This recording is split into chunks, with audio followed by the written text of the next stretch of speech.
Good morning, sir. Good morning, Ben. How are you? I'm good. I'm feeling very bassy today. Yeah. It's a little earlier in the day for us, so. Yes.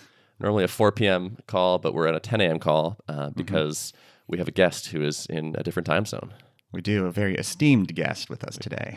Yeah, I think today's guest is kind of a testament to putting out things on the internet and then letting interesting people find you when you do that. Do you want to talk about this person, who they are? Sure. So we are joined by Rob Fitzpatrick. How's it going, Rob? Oh, it's going great. Thank you for having me. Of course. And Rob is the author of a book called The Mom Test, which has come up the last couple episodes of The Art of Product and was kind of featured in my recent level retrospective because it had a kind of a major impact on the way that I thought about kind of my journey on validating the idea for level, and was a bit of a turning point for me when I read the book. I was like, I think I have some bad data on my hands, and that's what kind of set me off in the direction of doing another round of calls and kind of learning some more things. So, Rob, thank you for writing the book, and it's been super helpful to me. Oh, good. Well, thank you for reading it. Yeah, it's been fun to see all the people taking it. I thought it was like, I'm a super introverted techie, or at least I started out that way. I've developed some talking to human skills in the time since, but I thought it was for people just like me, and I've been blown away that it's like, it seems to have a slightly broader scope. Yeah. Rob, just in case you're curious, so this book found me through one of our customers, and I can't remember. Like, I sent an email being like, I'm trying to figure out how to do this, or like develop this feature or something. And he was like, you should read this book. It's good, a good book about interviewing people. And so I read it, and then I talked to Derrick, and I recommended he read it. And then Derrick wrote this blog post, and then you saw that he had read it, and now we're all together. As it was meant to be. Yeah. So your word of mouth engine is working. Yep. When I first encountered the book, the thing I liked about it was not your typical nonfiction business book, in that I read it in like a sitting and a half and felt like it got straight to the point. And was like, basically it's on the shorter side. Yeah, I felt like it was kind of like, I have this point to make and some specific recommendations because of this point, and then I'm going to get out of here and be done. As opposed to adding an extra like 90 pages of, and now I need to make the size of this book look reasonable. Yeah, one of the reasons I self-published, I was talking to publishers and they offered me deals, and the book's 35,000 words, and they said, yeah, this is great, just make it 50,000. And I was like, it doesn't need 50, I'm just wasting people's time if I do that. And they're like, but all good business books are 50. And I'm like, well, so you've published shorter books that haven't sold, and they've like, oh no, why would we ever do that? Shorter books don't sell. And I was like, but you have no data. You're telling me you have no data. And they're like, oh no, of course we would never do that. And I was like, man, you guys, you don't know your own industry. You don't know your own product. There's no way I'm signing over like anything I do to these guys. They were lunatics. So I did it on my own, and yeah, it's shorter, and I was able to be a bit fast and loose, like put in silly jokes and stories and stuff. And but I don't know. Yeah, I believe in the core message. I'm glad it got through to you guys. Totally. I can't remember if I used this analogy on the podcast, but it feels to me like, imagine someone comes to you and is like, hey, we should make a product. You're like, that sounds great. Like, okay, like what should it do? Like, well, I don't know, but it should be 50,000 lines of code. Yeah, that's like literally what they told me. It's such a clueless industry. I'm sure not everyone in it is clueless, but the publishers I talked to were a bit backwards. And something else I found is they don't test books. Like, business books don't get tested. They have them proofread for, is it legible? Does it have typos? But they don't have a single like test reader in most cases read the early drafts. So, I must have had like 100 people go through it. And I was like, it blew their minds. They're like, how do you afford that? And it's like, well, I mean, they care, like people want it. It's like the way you would talk to any customer. It's like you wouldn't launch a product with, I don't know. The whole thing is just so crazy. They're 20 years behind. That's so interesting. Really interesting. They should probably read the book. They should probably read the Mom Test for their own processes. So we've covered the thesis a little bit of the book on the podcast, but do you want to maybe give it your proper treatment real quick? Yeah, the idea is that everyone goes like, okay, like Steve Blank says, I need to go talk to customers. Paul Graham says, I need to go talk to customers, find out if my idea is good. So they go out and they ask literally that. They go, hey, what do you think of my idea? Hey, what do you think of my vision? Hey, isn't this problem super annoying? And people get hyped up. They're like, wow, yeah, like the entrepreneur's superpower is that we can get people to support us. you can get people to support you well before you deserve to be supported because they buy into the vision and they buy into you and your skills and your passion. And the other side of that sword is that it's super hard to get early feedback because that passion pollutes everything, all the data you're trying to collect back in. So the reason the book has this title is people are like, okay, so don't ask your mom if your business is a good idea because she's biased. And my response is like, don't ask anyone if your business is a good idea because everyone's biased. Not as much as a close family member, but certainly largely super biased. And so there's this idea of like the burden of truth. When most people ask feedback, they put the burden of truth on the customer. They go, it is your job to tell me the truth. And the whole thesis of the book is like, flip that. Put the burden of truth on yourself. Take responsibility for asking questions in a way where these biases can't even come up in the first place. Ask questions so good that not even your mom, the most biased, most supportive person, can possibly lie to you. So it's about structuring the questions and structuring the conversations rather than just expecting people to be honest to you. Because people can't be honest. Like, how many New Year's resolutions have you broken? And that's your sacred, honest promise to yourself. You know, it's like, we're just not good at predicting future behavior. Oh, it's so true. And I've experienced this firsthand a lot of the time. Like, even like close friends who trust me and who I trust and have a good rapport with, if they're like, hey, I have this idea for this thing, what do you think? It is really hard for me to not be like, I don't think you should do that. Like, it's just so hard to get that out. But even if you do hate it, like, so what? Like, I hated the idea of Instagram, and then I used it, and I was like, oh, yeah, I really like that. And if I'd given my honest, if someone had done an interview with me, it's like, hey, I'm making this app for a phone. What do you think? Do you have this problem? No, I would have said, like, no, I hate everything about it. I would never use it. I don't care at all. Because I truly don't know. It's like, it's so hard to predict. But if they'd asked me about what I already did, it's like, hey, how do you deal with photos? Why do you do it that way? What else have you tried? Like, if they got into my past behavior and then made their own jump, and that's scary because it's still risky. I think we want our interviews to give us perfect certainty. And I got so much comfort once I realized, like, I'm never going to get perfect certainty from a customer conversation. The best I can do is understand them like I understand my friends. And then you come up with a product. It's like a visionary leap, just like buying someone a birthday gift. They might hate it, but like, you've got a better chance of them liking it if you understand them compared to buying a gift for a total stranger. Yeah, and I think one of the trickier parts of this too is that like it becomes more exaggerated of a problem for you as the product person as you kind of grow an audience, you have more people following along with your journey. And I think that's kind of what bit me too. It's like I go on this podcast every week and talk about the things I'm working on. And I publish this manifesto to the world, putting a stake in the ground of like, this is the problem I see in the world. Not too far in the specifics, but it was very much like a bold claim. And that generated so much response. And I even got people to pay me money. It was funny. I had a guy email me after I published the retrospective. And he was like, I just want to say I'm so sorry for giving you my money. Because he's like, if I could rewind time, I would tell you, like, I just want to like pay you because I so much believe in you as a person. But like, I don't want you to take this as like, it's like, I'm probably not going to actually buy your product. But it's such a trap because I remember early on when I was trying to build startups back in like 2009, no one knew who I was.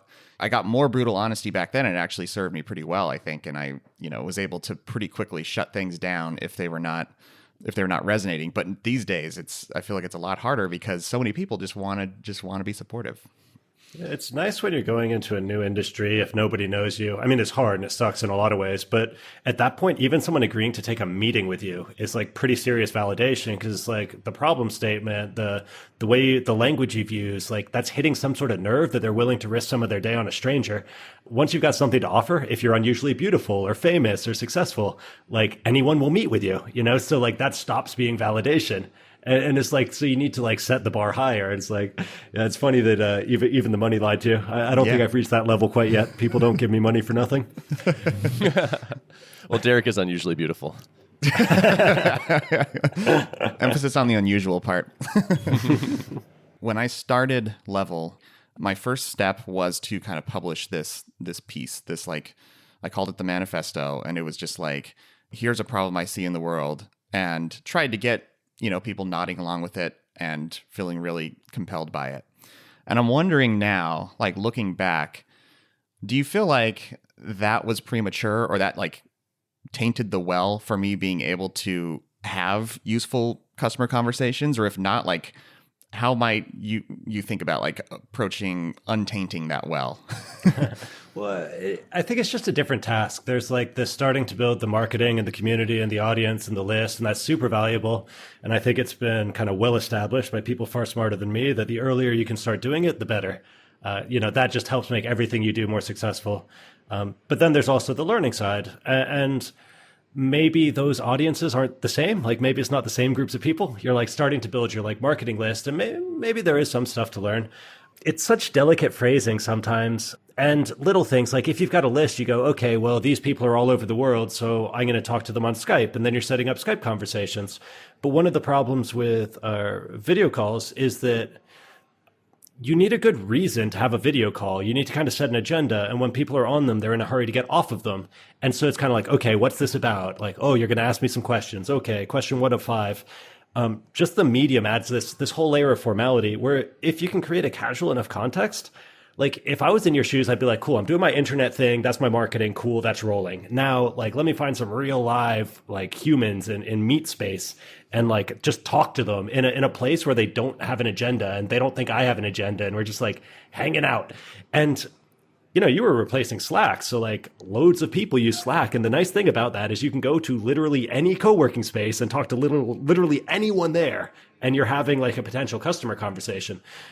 My co-founders used to joke that my version of customer development, they called it cocktail cuss-dev, because I usually had a drink in my hand. And one of my big strategies is I would go to a bar near where my customers would be. So I would go to a university bar if I was trying to sell to universities. They have like professor bars. I'd go to the bar right next to the big ad agencies when we were trying to sell to media companies. And I'd sit at the bar when people posted up or were waiting in a queue. I'd be like, hey, man, weird question. How do you deal with this? Like, this is killing me. And they would talk and we'd be like, cool. And oh, thanks so much. And it's like 3 minutes long. I think also setting up like a 30-minute interview is like also super toxic. Like all these things just throw so much bias into the mix. I would have just done 2 different things. I don't think you need to not do the manifesto. It's just, it doesn't replace the face-to-face casual conversations.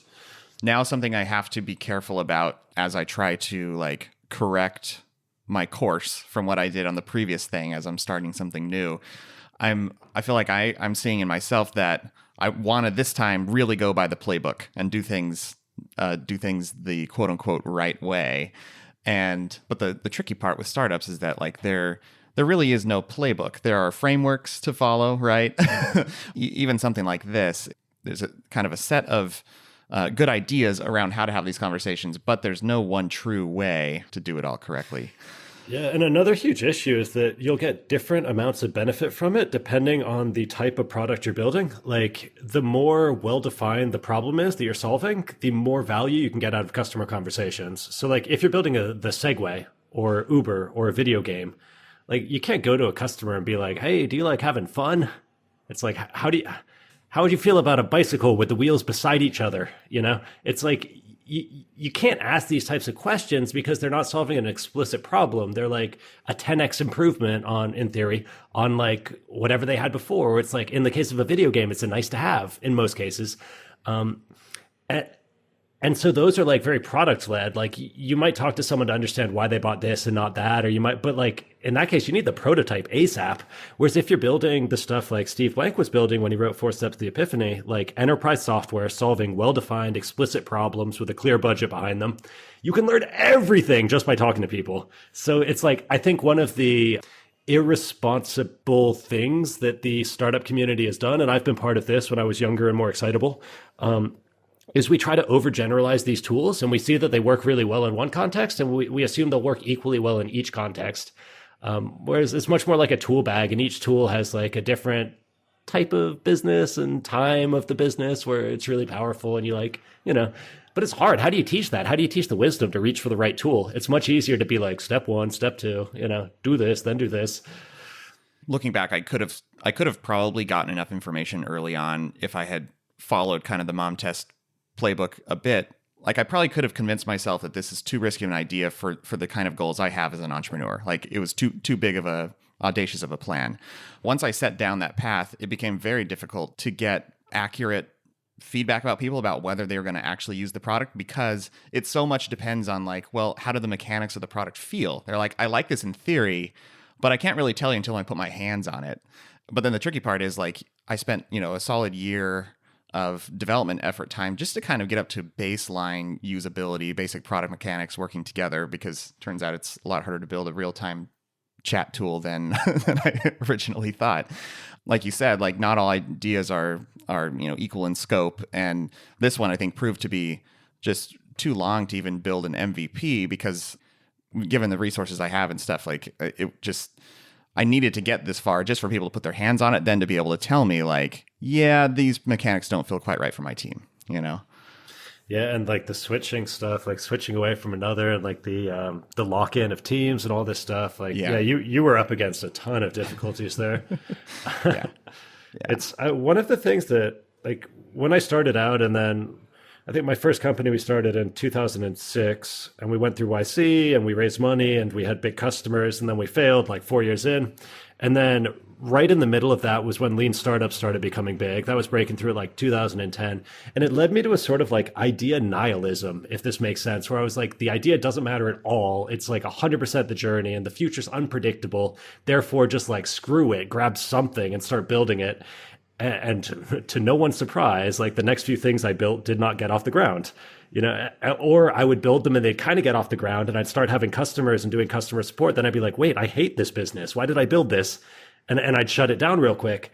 And I've realized that like the idea matters a lot. And it's like what you said, it's not like a good or a bad idea in a vacuum. It's a good or a bad idea for where I'm at as a founder, like at that particular moment, and what are my goals and what are my lifestyle constraints, and like, how much money do I have that, it's like all these things. It's like, you can't predict if an idea is going to succeed, but I think you can definitely predict what that idea is going to feel like on the way towards success or failure. That's like a 5-year view into the future. You're like, oh, I will have 5 years feeling like this. Do I want that?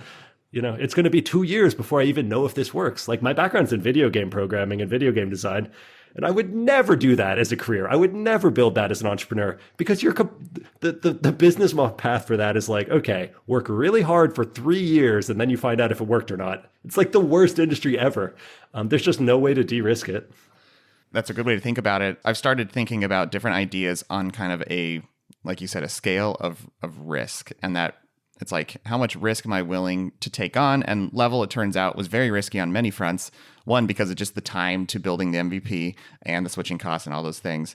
In some other contexts, if I were going out and raising venture capital and building out a whole team, like this may actually not be that risky of a proposition. So it's super founder dependent. And so what I've started to do now, before I entertain any idea, I'm trying to come up with like a list of filtering criteria. So some of those things on my list are like, is this going to need a native experience on all platforms? Like I have to build web and iOS and Android.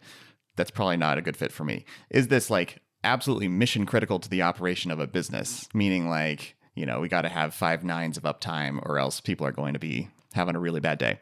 I'm trying to build up these things that would just eliminate certain ideas, because it's so hard to merge, I feel like, these practical concerns that you have and then also being like passionate about the problem that you're solving. Because I was super passionate about the Level problem, and I still am. But it just turns out like the business is not the kind of business I need to build to solve that problem doesn't align with my lifestyle goals. So it's really tricky. One of mine is I've realized that I am a terrible manager and I hate management. And so that really limits the type. So I don't want to build companies where I need to build a large team. So then you go, okay, I don't want to quite be a solopreneur. It's like, because I don't want to build the whole skill set. I don't have the whole skill set. But you go like, okay, what are like things that if they work, I don't need to grow the team? Like, what are things where I don't need to be on the call constantly for customer support? Or there's like all these weird little criteria that I didn't even consider at the beginning. But now 12 years on, it's sort of like, well, I'm not going to be, rich after the first company. So I got to think of this like a career. And then you go, all the considerations you'd think of when you're picking a job go into picking the idea. It's like, oh, well, Google's got this cafeteria and Airbnb's got this roof terrace. And like, which one is like the life I want for the next few years? And you go, well, you can kind of think of ideas in the same way. Yeah, I love that. I kind of feel like the process of me aging and gaining wisdom is mostly about understanding the nuance in different choices as I get older. And also like realizing like almost failure modes where it's like, until you rent an apartment that has neighbors that scream at each other, You don't stop and think like, hey, what are the neighbors like in this neighborhood? Until you sit in an airline seat that can't recline because it's in the exit row or whatever, like you don't understand that that's part of like the decision criteria. And I feel like for me, just like I'm slowly gaining more and more nuance and picking things that I didn't realize I needed nuance in. And just as we're ready to retire, we'll have all those criteria figured Absolutely. out. And I'll be the pickiest, most obnoxious old man ever. That's why we all get so jaded, I feel like, over time. Like it's just a matter of how quickly we get super jaded. Well, I was thinking about this programming course I did, Rob, where you're talking about the lean startup showing up and how you sort of flip from like, well, the idea is everything to the idea is nothing, and there's some sort of middle ground, and also like these tools have different strengths and weaknesses, and this is something that I've been able to come to in programming, which is there are all these techniques you can employ, and none of them are perfect or always right. They all present a series of trade-offs. And so when I built this course, it's like, I'm going to try to present the trade-offs for everything I'm talking about here, and then unfortunately the reader has to then do the hard work of deciding which trade-offs are right. But that's the only way to do it. Like that nuance is everything, and you just can't simplify that fundamental complexity away. For a while, I thought it would be like every blog post should start with like a personality type. It's like this advice is for INTJs, or I mean, I don't know, whatever personality framework you use. And I've done that. I found I like filter a lot. Like I used to ignore the author because I was like, the author doesn't matter. All that matters is like the content of what they've written, which I'll learn from. But now I think about the author a lot because like what they see is good advice, and even the good goal, like all the advice rattles down from the goal they have. Like that comes out of like what life do they want for themselves. And it's like, if they want a very different life from what I want, they're going to end up having a totally different set of criteria, set of goals, set of advice. And so I've started really like almost like judging, like not in like a mean way, but like, do I want the life this author has? If not, I probably don't need to listen to them. Love it. Considering the source. Makes sense. I get a lot of like, I've had a flood of response to the article that I published, and I feel like the Hacker News snarkiest comments that I got back, I did a little bit of digging on some of them. It's like, yep, universally true that everyone who's telling me like, well, this you obviously should have just followed the this and this framework. It became clear that none of these people had actually ever done a startup themselves. They just read the literature, Yeah, it's so hard. I mean, I literally wrote the book on customer conversations, and I still screw them up constantly because like you get excited. You're like working on this thing you're so passionate about, and you're like talking to someone, you're like, how do you deal with this? And they're like, honestly, I don't care at all. You're like, you just want to like convince them. It's like, it matters. Why don't you care? Like, let me show you. And then it's like, you just blown all your learning out of the water. It's like, wait, sorry, I got excited. So I find I still make all these mistakes. It's just sometimes now I'm able to catch myself while it's happening. And, Yeah. I bet you did some research while you were writing this book to kind of look around at other companies and stuff. Do you have a sense for how many people actually go through a rigorous process like this, and how many companies are just kind of like, they kind of luck themselves into like a successful business? A lot of, well, every accelerator wants every team to go through this process. I don't know. I'm not like, I've seen it vary a lot country to country. So I spent a couple of years, I set up a little education agency called Founder Centric. I wanted to do something just like cash flow positive and whatever. I was happy to do services for a bit. And we did that for about 3 years. We basically helped set up a bunch of the education programs inside of accelerators through Europe. We like started in the UK, and then like each year, the next year we were in like Central Europe, then we're in like Central Eastern, then we're in Eastern. And then we're sort of like, okay, everyone knows the basics, and we went our separate ways. And so I saw a ton of accelerators, and they're like, yes, like the investors, the early stage investors were like, every team needs to be doing this. But in some cases, I talked to a team, and they're like, they were clearly building like the equivalent of a video game. And it's like, you're actually not going to get that much. Like the investors in this case had like found something that was going to be a good fit for like 80% of the teams or 70% of the teams. And they're like, everyone must do this all the time, no matter what. And I was like, when I talked to those individuals, I was like, you don't really have to. Like, and so it's hard. I've been surprised though, some bigger companies starting to give it to a lot more people and in non-founder roles. So like Shopify, Skyscanner, a few others, like companies that I thought would be well past this. They're kind of like, well, everyone on the team is making these little decisions that add up to being the product. like a little choice about copy, a little choice about advertising text, a little choice about like which button goes where. And they're sort of like, we can't just do like a user test from the user experience team and then like pass that information on. Like everyone needs to be able to engage the people doing support requests. So they're trying to train up like everyone inside their teams. I've been doing some stuff with HP as well, like in their 3D printing and some of their other like interesting new departments. And they're like, yeah, it turns out market research doesn't work if like the category doesn't exist yet. What do we do about this? And I don't know, like I can't be like, it definitely works because of this, but I don't know. Smart people seem to be doing it and continue doing it. Yeah. I certainly will if I'm building something that's solving an explicit problem. But like I made a board game and I didn't do it because Right. like, why would you, right? So I'm not married to it, but it's a good tool.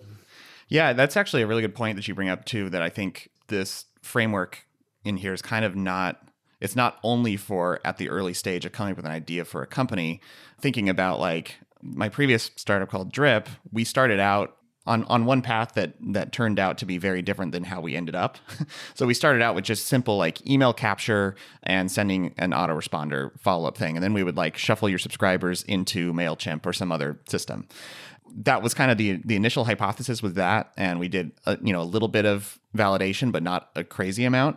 And then we just kind of started building the MVP. And it turns out that didn't really resonate with a lot of people, but we kind of had our ear to the ground and gradually shifted the product features in the direction of automation and all kinds of stuff until we found product market fit. But I feel like a framework like this, where presumably to get to that point, you still have to be listening to customers. And I always talk about like how important it is to, when customers send you feature requests, it's like try to get to the root of the problem, right? Not just listen to what they're requesting, but like, why are you requesting that? People like to tell you their problems in the form of a proposed solution. And it's like getting, a couple layers below that. And I think, what you have in your book could be really useful even for like product people in established companies to still like try to get to the root of what people are wanting or need. I found it as such like a multiplier skill. Like I'd much rather be at my computer coding than I would, or writing or whatever, than I would like out in meetings and talking to people and meeting strangers. But it's just so valuable. It feels like sometimes the fastest way to move my code forward is to go have a chat with someone. And like that was a real tipping point for me. The other big tipping point was when I realized that they didn't hate talking to me, because actually sometimes they like learned from the conversation and I was actually adding value, or they enjoyed talking about the frustrations of their life. And at first I thought I felt so guilty. I was like, I can't believe I'm asking all these people to give me their time for nothing. I don't even have anything to show them. And I was like, oh, wait, like over time I realized like, no, if they care about this problem and if I'm trying to fix it for them, that's a conversation they want to have. Not 100%, but like a decent percentage.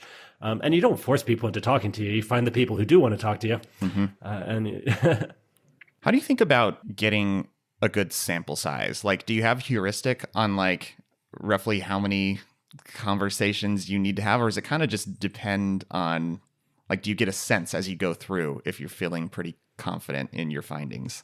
Statistical significance is definitely a trap. In this case, you're never going to get it. So there's like two rules of thumb you can use, or two approaches. In the UX community, they say like keep interviewing until you stop hearing new things. So it's just a point of diminishing returns. They're like, you stop hearing new things, you've probably heard all there is to hear. Great, like make your decision. Kick the product forward a little bit. Once the product's kicked forward, you'll be able to have a new set of conversations and start hearing new things. That works fine. Another way I like to think about it for like slightly more mature products is it's not a number of conversations full stop. It's a number of conversations per week, or it's a number of hours you're going to spend in conversation per week. And you look at it like real skeptically and you go, how many hours am I actually going to be happy spending? And how many hours are my developers actually going to be happy spending? Maybe that number is 1 hour per week, and maybe you can find a way to make it easy on them. Like at Songkick, they wanted their developers to be more in touch with end users. And so they invited the most active users in for a party at the Songkick offices every Friday. Work stopped after lunch. A bunch of their most passionate active users came in. They had a band, live music, tons of beer. Everyone stops working. Yeah, spend 4 hours, hang out with their users, party. Meanwhile, they're pulling users aside to do user tests in a room being filmed. They compile that into a clip of highlights. They play it for the whole team on the Monday stand-up. So that was enough. That was their solution. They're not like, we can't send our developers to interviews and we can't interview our customers because our customers are just they're just people who like music. They're not like, no one's going to take a meeting with us. So like, what can we do? How can we make it so it's not awkward or time costly for our team? And so that the customers don't feel like this is an imposition. It's like, hey, party, great music, awesome solution. It's like they weren't there with clipboards and interview scripts. They were just like, hey, you like Songcake, tell me more about that. So, Rob, I'm in this interesting situation where I'm making a product. It's a desktop client, and we've been building it on Mac right now. And we get requests a lot from people for a Linux client. Originally, I would be like, okay, this is totally validated. Like if people keep asking us for a Linux client, that means we should build one. And now I'm like, oh, that's cool. Thanks for the request. Hey, what is some other software that you pay for Linux? And they're like, well, I guess nothing right now. And I'm like, cool, got it, thank you. And like that doesn't mean necessarily that we won't do this, because like our thing is collaborative. So like if you can get the whole team on it, it's better than not. And so it may be that like getting the Linux folks on there changes the game for us, and we can like sell to different clients. But it's also like, it makes me wary. Like, I'm glad I have this question, like this, or just this framework. And like, this is basically the main thing I took away from the book, is like, it's not asking about like, hey, would you use this or do you want this? But it's like, in the past, what have you done that is like this? And then like, it really uncovers like such a more concrete thing. Yeah.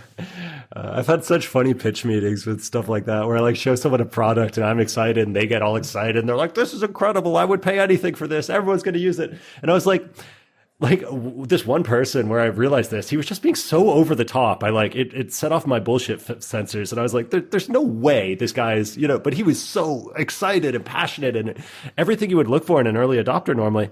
And I was like, have you ever Googled for how to do this? And he got so embarrassed. He was like, no, why? Should I have? And I was like, you can do it already. There's like 10 other products that do this. Like, we're not the first. And he was like, oh, I never thought about that. And I was like, you could do it right now. I'll show them to you. And he goes, no, I actually don't need it that much. And he was just having fun in the conversation. I guess he had a boring job and he was just happy to be having like an exciting chat about something. And so I'm so skeptical. Like, no one's out to get you. Like, no one's trying to trick you. They're just like inadvertently tricking you because your excitement and passion is contagious. And so every time, even when people like, if they're like, I would definitely pay for that, I'll pay you. I'm like, really? It's like, you're going to have to prove this. I don't believe you. It's like a good skepticism. Yeah. Well, I just want to call out like a highlight that I made in the book, which is talking about this thing. And there's a sentence I loved, which is, there's this person referring to the people that are you're interviewing, saying they're stuck in the la land of imagining that they're the sort of person who finds clever ways to solve the petty annoyances of their day. Yeah, it's like people will bitch about anything. Oh, I hate email. I would pay $1,000 a month to solve email. It's like, well, have you hired a personal assistant? They're like less than $1,000 a month. So people think like every problem matters. Like entrepreneurs think every problem matters, and also customers think every problem matters. But not every problem matters. Like in Neil Rackham's spin framework, he's like, there's a situation, like understanding the customer situation. They've got a problem. Cool. That's step 2. But then the crucial one is like, what are the implications of that problem? Is it an important problem or an unimportant problem? Like sometimes my shoelaces come untied. And if you get me amped up, I'll talk about how annoying that is. But like, it's not an important problem. It has very low implications. And I think a lot of customer interviews, like, we validated this with 50 customers. It's like, yeah, the problem exists, but is it an important problem? And I love that you did that with the Linux app. It's like, yeah, they would love to have it, but is it important to them? You got to figure out those implications. Yeah, I had one anecdote too when I was thinking about different directions to pivot level, and like maybe it's a Slack plugin, for example, that kind of levelifies your Slack team in some way. And like I explored one thing that constantly came up in conversations. People said like, it's so annoying, I can't send somebody a direct message in Slack and it not notify them. Like, I want to be able to send this on the weekend. I want to be able to, maybe off hours, and I want to be respectful of people. This came up over and over and over again. And I started using the question of like, well, have you searched around for, searched in the plugin directory for a solution to this? Universally, the answer was no. And then I did my own searching, and there's like a very well-designed free plugin that does exactly this. You can use a / command, send deferred messages. So it's like, okay, there we go. Like I was almost ready to say like, well, maybe I should just build, prototype this thing. Everyone's asking for it. But then just digging that one layer deeper, it's like nobody's searching for it and a free thing already exists. Ba-boom. Yeah. Yeah, it's so clarifying. But then also it's so hard because like in some cases marketing does win. Like in some cases you just need to throw a ton of marketing at the problem. And it's like this is like the problem that like a lot of nonprofits and like government sponsored like programs to help people out have. It's like a great program. And when people hear about it, they're like, I can't believe I didn't know about this. Like, this is amazing. So it's like tough. And that's another one of the reasons why like robots can't do entrepreneurship, because that's a very human call to make. Like, is it not worth doing because like they haven't bothered to like, you know, is it the product? Is it the messaging? Yeah. It's hard. Companies have proven that like markets can be educated and like can be taught new concepts or convinced that like certain things are a problem. Like I feel like if my barometer is right on this, I feel like in at least 5 years, like more people will be recognizing that distractions in the workplace are bad and real-time chat is suboptimal in many ways.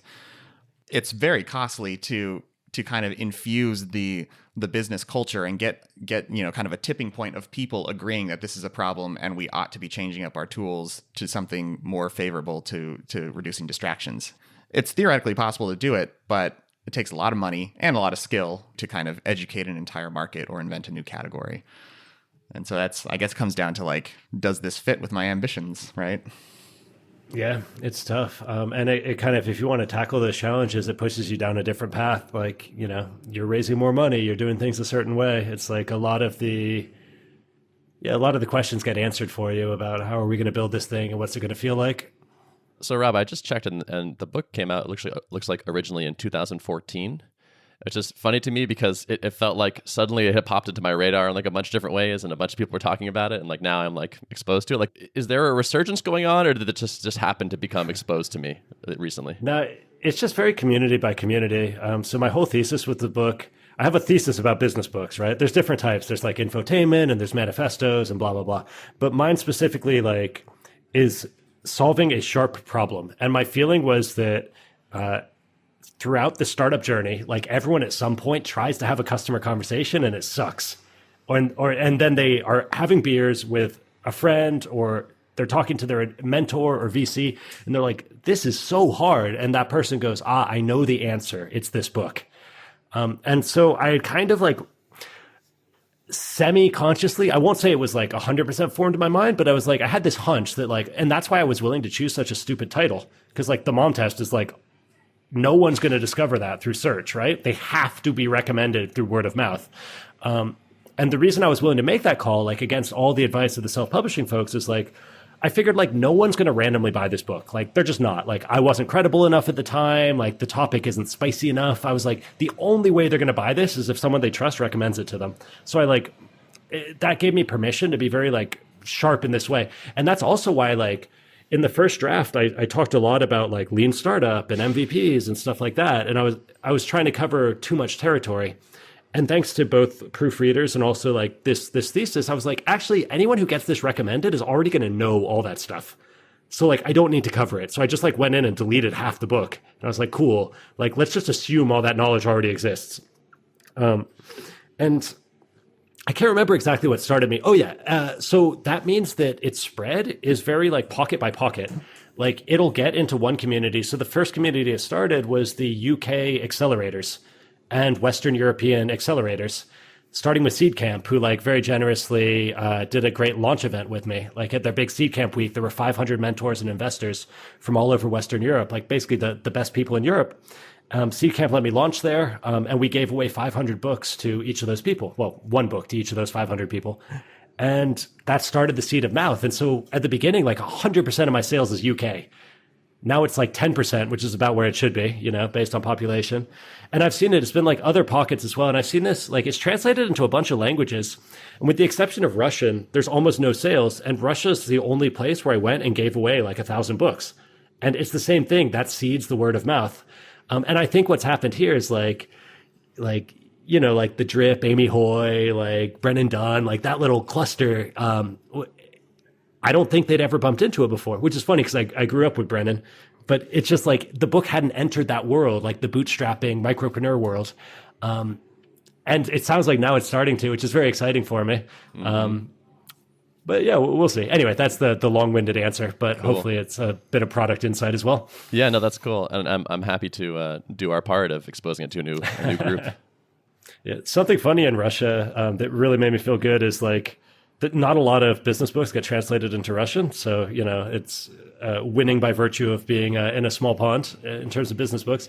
And someone said like, "Oh, how do you feel about this other book?" And I was like, "I don't know. What is it?" And he's like, he says, "You're the old guard, that you're the old way." He's like attacking me as like the outdated, like old fashioned version of customer development. Congratulations. Like, oh, that's so cool. Yeah. Because you have to reach critical mass before people start attacking you. Right. Yeah. Absolutely. That's great. Derrick, anything else we should cover? No, I mean, I think that's most of my notes I had jotted down, but. So, I mean, can I ask you guys? You've got a bunch of business experience now. You've got your tech chops. Like, given that it's not practical to get perfect information from talking to people, and given that talking to people does take a lot of time and it is a bit of a pain, it's like, how would you like realistically work this into your next business if you were starting one? Would you give it like 10% time, 50% time? Would it be like prototype first? Like, how would you think about it? Derrick, this has got to be super relevant to you. Yeah, it's something I've been thinking about a lot, even just in these last few weeks, because I'm trying to very methodically and carefully step my way back into that. That's kind of the phase I'm in right now. And it's actually an open question for me. If one of my criteria is that I want to be, whatever I build, I want to be able to build an MVP of it within, say, 1 to 2 months, like something that is achievable in a really short period of time where I could start charging for at least a kernel of the idea and then build out from there. An open question I have, and I'm curious to hear your thoughts, is like, yeah, how much time should I spend having these conversations, or should I just form a hypothesis serving a market that I know really well, that I'm part of, something scratching my own itch or whatever, so that I have a pretty good idea that like this is a problem that is worth solving, and then just kind of build the prototype and see how it test it out in the market and see how it sells, And so I'm trying to balance like, well, if I can get it out that quickly, should I be spending a lot of time trying to do conversations as well? And I'm not sure. Yeah, I mean, in some cases, talking to people would take more time than just building it. Right. The thing with, I don't know, I struggle about this also. Like, I have a little, like I'm just finishing up another book now about education and running workshops. And so I'm also looking at what do I do next? And I'm ready to get back to tech. It's been a while since I coded. I'm excited to build some stuff. And similarly, I want to build little things, little standalone things that fit together in this like constellation of cross-promoting whatevers. And some of them are like a week to develop. And in that case, like, what do you do? How do you even think about that? But then I also know my scheduling is terrible. So that week could easily stretch into 2 months once I actually like start to build the thing. And then you're like, it's sunk cost. You're like, oh, well, I'm already building it, so I got to keep going. So I'm aware of that. And also, though, one other thing I think is building a product, you get like binary feedback. They either like you either nailed it or you didn't.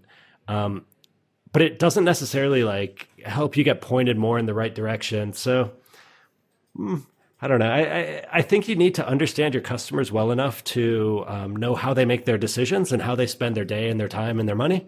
And if you have that already, I think, and the product's small, I think, sure, just build it. If you don't know how they think and how they make their decisions, you don't have a good mental model of your customers. Yeah. I think you're working uphill then, and you really want to talk to a couple of them before you start building things. Yeah, and I think like something I'm going to do this time around is have a really strong idea of what very narrow niche I want to target. I think you touch on this in the book a bit about like niching down strongly, because if I, for example, say I was building like some small marketing tool targeted at developers. If I were just building like an iteration of whatever this marketing tool is that could maybe apply to non-technical marketers and technical marketers, then they would have a different set of needs, get jazzed up about different types of features.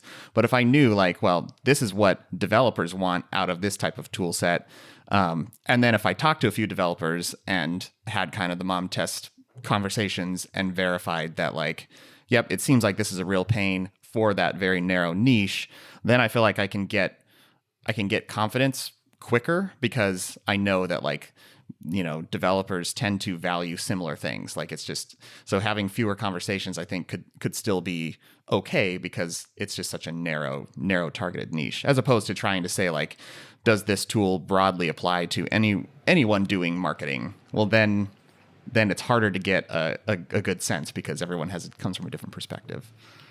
Yeah, and if it's too broad, also your data from the conversation just makes no sense. You talk to 10 people and like 2 of them completely love it.